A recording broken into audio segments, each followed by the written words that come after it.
नमस्कार, आप देख रहे हैं हल्ला बोल। आपके साथ मैं हूं अंजना ओम कश्यप। आज वो दिन जब 2021 में कोविड की अभूतपूर्व परिस्थितियों के बाद बजट पेश किया है वित्त मंत्री ने। ये तीसरा बजट निर्मला सीतारमण का। लेकिन इसी के साथ क्या अर्थव्यवस्था में जान डालने के लिए जिन कदमों की बात हो रही थी वो दिखाई दी है?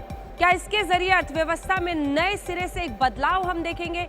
इनकम टैक्स स्लैब में राहत नहीं मिलना क्या आम आदमी को, मिडिल क्लास को कहीं मायूस करता है? दूसरी तरफ जो तमाम कदम सरकार की तरफ से उठाए गए हैं, इंफ्रास्ट्रक्चर को लेकर हो या बैंक्स को लेकर हो, इन सब पर क्या है नजरिया?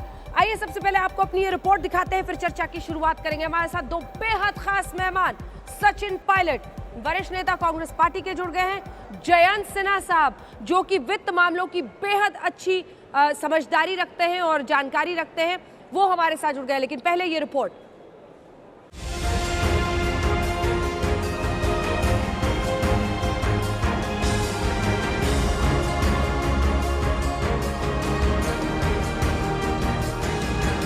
यह बजट उन सेक्टर्स पर विशेष रूप से केंद्रित है जिनसे वेल्थ और वेलनेस दोनों ही तेज गति से बढ़ेंगे, जान भी जहान भी।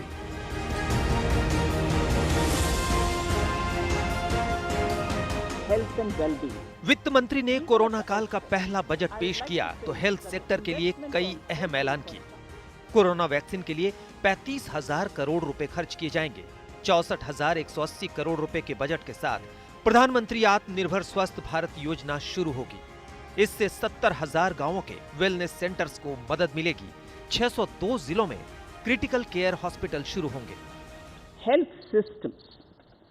A new centrally sponsored scheme, PM Atmanirbhar Swasth Bharat Yojana, will be launched with an outlay of about 64,180 crores over 6 years.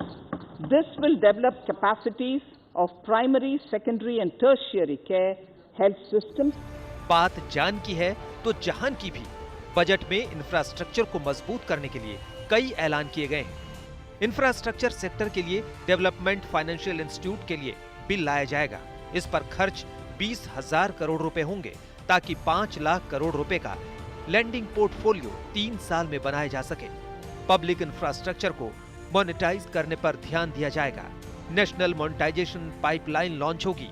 National highways authorities भी अंतर्राष्ट्रीय निवेश आकर्षित करेगी।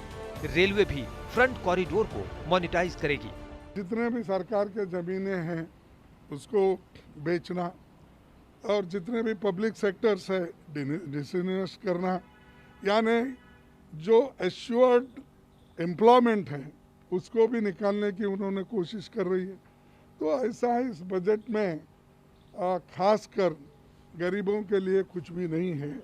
ओवरऑल मेरा विश्वास है कि देश का जो इंफ्रास्ट्रक्चर है, आज आप देख रहे हैं, वैसे मैं जब मंत्री बना तो उस समय से आज के 5 साल में मोदी जी के नेतृत्व में करीब 50-60% इंफ्रास्ट्रक्चर सुधर गया है। और इस 5 साल में हमारा रोड इंफ्रास्ट्रक्चर इंटरनेशनल स्टैंडर्ड के बराबरी में होगा। और कुछ हमारे 22 ग्रीन हाईवे जो बन रहे हैं वो इससे भी बेटर बनेंगे, जो वर्ल्ड स्टैंडर्ड के बने। मंझोले और छोटे उद्योग सेक्टरों के लिए भी बजट में कई बड़े ऐलान किए गए हैं। एमएसएमई सेक्टर के लिए पहले के मुकाबले करीब दोगुना बजट आवंटित किया गया है। पिछले साल 7,572 करोड़ दिए गए थे, जबकि इस बार 15,700 करोड़ आवंटित किए गए हैं। एआई और मशीन लर्निंग पर जोर देने की बात की गई है। साथ ही छोटी कंपनियों के लिए पेडअप कैपिटल की सीमा बढ़ाने का ऐलान किया गया है। इसमें यथार्थ का एहसास भी है और विकास का विश्वास भी है।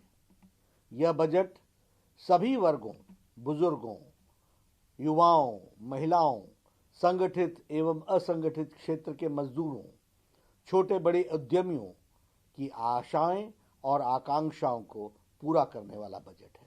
हालांकि टैक्स को लेकर कुछ खास नहीं है, लेकिन कुल मिलाकर कोरोना के बाद पहले बजट में हर क्षेत्र को मजबूत करने की मुकम्मल कोशिश है। आज तक ब्यूरो। तो चर्चा की शुरुआती कमेंट्स के साथ दोनों को दिखाए, जयंत सिन्हा और सचिन पायलट जी। सचिन जी, इससे पहले कि क्या परेशानियां हैं इस बजट में उस पर हम चर्चा करें। तीन बड़ी बातें जयंत सिन्हा साहब जिस